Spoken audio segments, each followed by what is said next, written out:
Olá, pessoal! Hoje eu vou conversar com vocês sobre a análise das demonstrações financeiras, sobre como esses indicadores podem auxiliar no diagnóstico de problemas na empresa e também na tomada de decisão. Os índices financeiros podem ser divididos em 5 categorias: liquidez, endividamento, atividade, rentabilidade ou lucratividade e índices de mercado. Para calcular os índices, precisamos lembrar da estrutura básica de dois demonstrativos financeiros: a DRE, demonstração de resultado do exercício, e o balanço patrimonial. Vocês foram apresentados a esses demonstrativos lá na disciplina de contabilidade básica. Vamos relembrá-los aqui.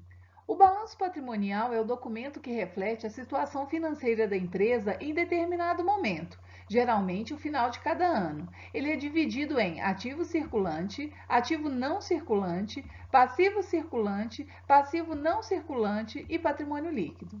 Os ativos são todos os bens e direitos disponíveis na empresa. O ativo circulante agrupa tudo aquilo que pode ser transformado em dinheiro rapidamente. Já o ativo não circulante agrupa os direitos que serão transformados em dinheiro no longo prazo. Nele estão também os itens do imobilizado, como veículos, imóveis, equipamentos, entre outros. O passivo e o patrimônio líquido representam as origens de recursos. No passivo estão os recursos de terceiros de curto prazo e longo prazo. E no patrimônio líquido, os recursos aplicados pelos sócios da empresa. Ao abrir um negócio, os sócios utilizam capital próprio para começar as atividades, certo? Esse dinheiro empregado vai para essa conta, patrimônio líquido. Todos esses recursos são aplicados no ativo, na compra das máquinas, equipamentos, na formação dos estoques, entre outras aplicações. Outro demonstrativo muito importante é a demonstração de resultado do exercício, a DRE. Ela tem como objetivo demonstrar de forma vertical e resumida as receitas e despesas apuradas em um exercício social, geralmente 12 meses. Vou representá-la aqui de forma bem simplificada. A venda dos produtos, depois de descontados os impostos sobre as vendas, geram a receita líquida. Essa receita inclui as vendas à vista e a prazo, ou seja, inclui vendas que ainda não foram recebidas. Após deduzir os custos fixos e variáveis, você encontra o lucro bruto. Em seguida, descontamos as despesas operacionais e chegamos no lucro operacional. Esse resultado indica se a empresa conseguiu, com suas vendas, pagar todos os gastos decorrentes do seu processo produtivo. É também conhecido como EBIT. Temos que descontar também as despesas financeiras, os impostos e até chegarmos no lucro líquido. É o dinheiro que de fato sobrou para os sócios da empresa. Agora que relembramos a estrutura dos demonstrativos financeiros, vamos falar dos indicadores, começando pelos indicadores de liquidez. Esses indicadores podem ser trabalhados considerando diversos fatores, como, por exemplo, o volume de estoque. É importante ressaltar que o nome do indicador varia nos livros da área. Assim, fique atento à relação que o indicador faz entre as contas dos demonstrativos e o que o indicador traz em termos de informação. Existem inúmeros indicadores. O que você precisa fazer é selecionar aqueles mais adequados à realidade da empresa que você pretende analisar. O que quero dizer é, se você vai avaliar uma empresa que presta serviço, não faz sentido analisar o indicador que dá ênfase aos estoques, como o índice seco ou indicador de liquidez seca. Bom, mas o que é liquidez mesmo? É a capacidade dos bens e direitos da empresa se transformarem em dinheiro.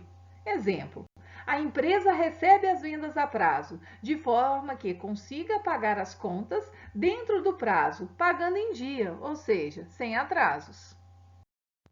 Vamos analisar os dados de uma empresa. Dois indicadores foram calculados. O indicador de liquidez geral, que identifica a capacidade da empresa pagar todas as contas de curto e longo prazo. E o indicador de liquidez corrente, ou também chamado curto prazo, que analisa a capacidade da empresa de honrar os compromissos de curto prazo. Aqui nós dividimos o ativo circulante pelo passivo circulante. Com base nas informações disponibilizadas por uma empresa, calculei os indicadores para 3 anos, 2011, 2012 e 2013, e fiz um gráfico.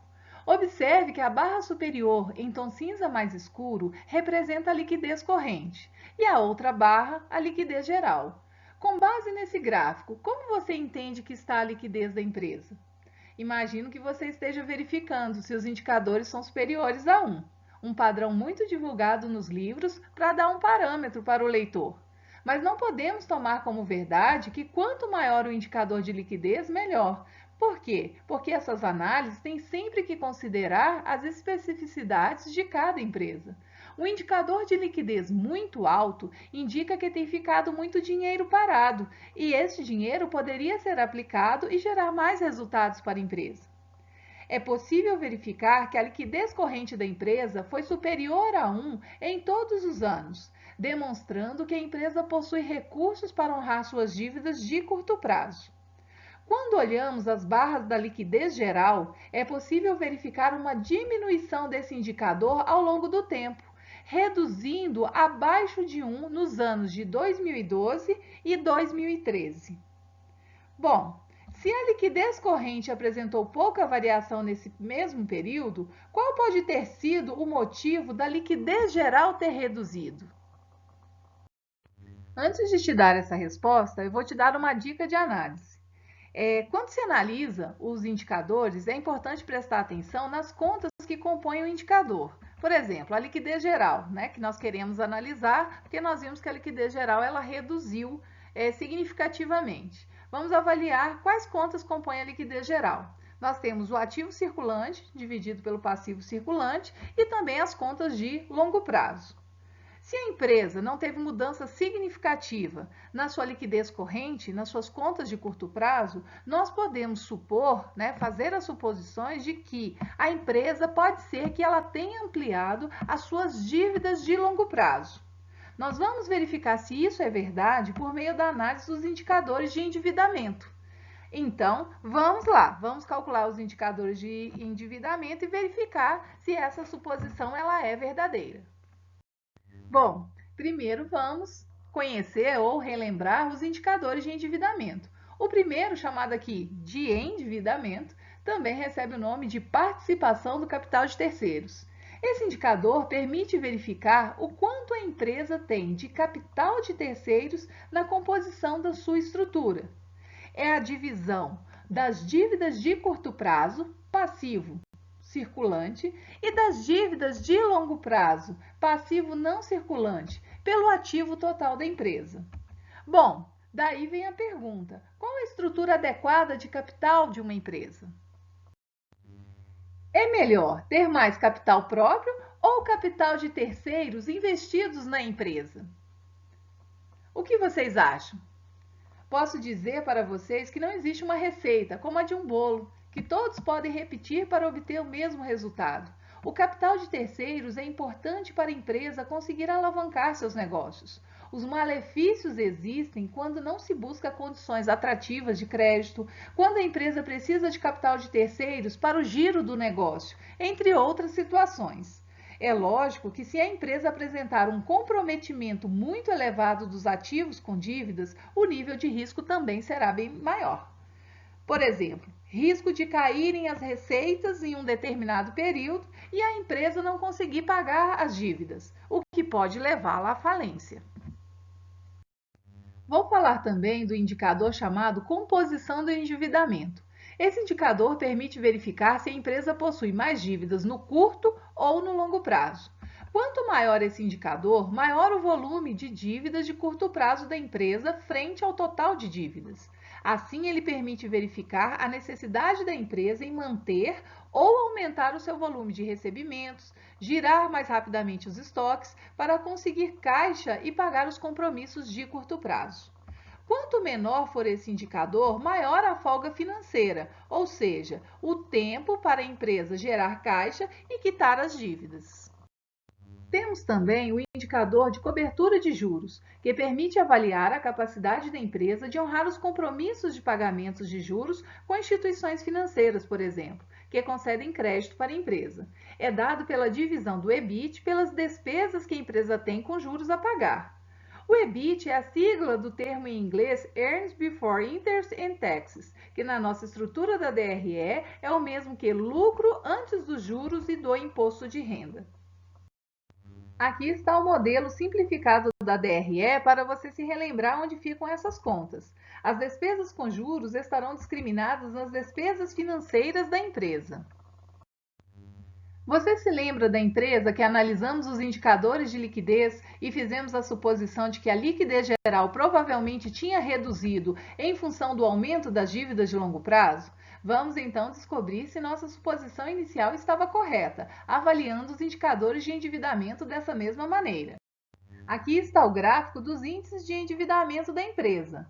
Temos a barra superior, que representa o endividamento da empresa, ou seja, qual a proporção de capital de terceiros aplicados na mesma. A barra inferior, em tom cinza mais claro, representa a composição do endividamento, ou seja, do total de capital de terceiros existentes na empresa, que proporção desse capital é de curto prazo. Observando o gráfico, a nossa suposição do aumento das dívidas de longo prazo da empresa pode ser confirmada? Podemos observar que o endividamento total da empresa aumentou e de maneira bem expressiva. Nesse período, o endividamento chegou a quase 90%, o que indica um elevado risco para a empresa. Além disso, podemos observar que o indicador de composição do endividamento reduziu, demonstrando que as dívidas de curto prazo reduziram ao longo do período analisado. Portanto, pode-se concluir que essa empresa ampliou as dívidas de longo prazo, o que confirma a suposição inicial. É importante ressaltar aqui que essa empresa aumentou o seu endividamento a patamares muito arriscados. Agora vamos analisar os indicadores de lucratividade dessa empresa. A análise das margens permite verificar a influência dos custos e despesas no resultado, permitindo identificar a eficiência da empresa na gestão desses recursos e na geração de resultado. Vamos analisar os indicadores de margem bruta, margem operacional e margem líquida. Para melhor explicar, vou retomar aquela estrutura simplificada de uma demonstração de resultado. Se você dividir o lucro bruto, aquele resultado após descontados os custos, pela receita líquida, você encontra a margem bruta. O que esse indicador nos mostra? O quanto os custos absorveram da receita e o quanto a empresa ainda tem percentualmente de recursos para pagar seus demais gastos e gerar lucro para os acionistas. Podemos também calcular a margem operacional. Essa margem traz a informação da capacidade da empresa de pagar as contas geradas pelo seu processo produtivo.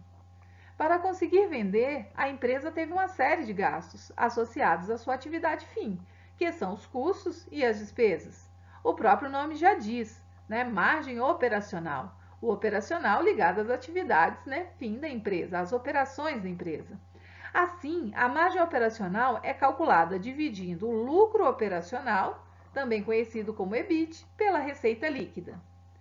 Por fim, depois de a empresa pagar todos os seus custos e despesas operacionais, os impostos, os juros, as despesas financeiras, é preciso avaliar qual a capacidade dela gerar lucro. Lucro líquido, o qual fica disponível para os sócios da empresa. Assim, a margem líquida é a relação entre o lucro líquido e a receita líquida. Temos aqui os índices de lucratividade calculados para a nossa empresa. Lembre-se que os indicadores são medidas relativas, um valor comparado a outro. Assim, se uma empresa aumenta as vendas, mas aumenta os custos na mesma proporção, o indicador não vai captar o crescimento da receita. Por isso, os indicadores trazem informações muito úteis para a tomada de decisão, porque muitas vezes a empresa tem um esforço enorme para aumentar suas receitas que não geram lucros adicionais. E se isso estiver acontecendo, é possível detectar por meio dos indicadores quais custos e despesas que estão prejudicando o melhor resultado. Analisando os indicadores, verificamos que a margem bruta permaneceu praticamente constante ao longo do tempo. Já a margem de lucro operacional apresentou uma pequena elevação, indicando que a empresa foi mais eficiente com o passar dos anos na gestão das despesas operacionais. A margem líquida em 2011 estava em torno de 10%, caindo pela metade nos anos seguintes. A pergunta é: se a empresa demonstrou por meio da margem bruta resultados estáveis, por meio da margem operacional um aumento da lucratividade operacional, o que fez a margem líquida cair? Vamos olhar a DRE de novo para tentar explicar. Se o vilão da queda da margem líquida da empresa não foi o custo, nem a despesa operacional, o mais provável é que o problema esteja nas despesas financeiras. Você se lembra que essa empresa estava com endividamento elevado? E você sabe qual é o custo da dívida? O custo da dívida são os juros, e os juros compõem as despesas financeiras. O resultado da empresa do exemplo estava sendo consumido por despesas não operacionais. Muitas vezes, a empresa operacionalmente consegue, por meio de suas vendas, gerar bons resultados.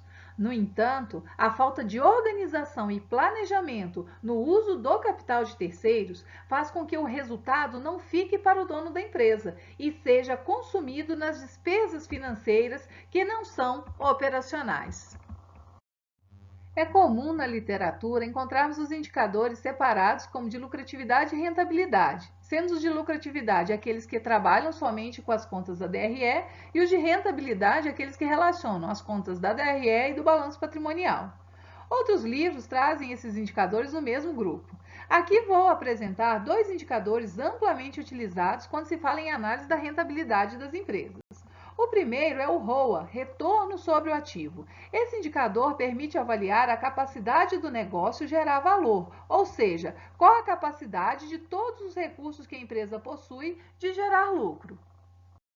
Outro indicador é o ROI, rentabilidade do patrimônio líquido. Esse indicador permite que o investidor avalie a rentabilidade do capital próprio aplicado na empresa, que é constituído pelo dinheiro colocado pelos sócios, mais as reservas que a empresa constitui ao longo do tempo com seus lucros. Ao decidir investir em uma empresa, o investidor o faz na expectativa de que esse negócio seja rentável, e o ROI oferece esse parâmetro ao investidor. Quanto maior for o valor dos indicadores de rentabilidade e lucratividade da empresa, melhor é a situação financeira da mesma, indicando uma boa gestão dos custos e das despesas. Continuamos esse assunto na próxima aula. Até lá!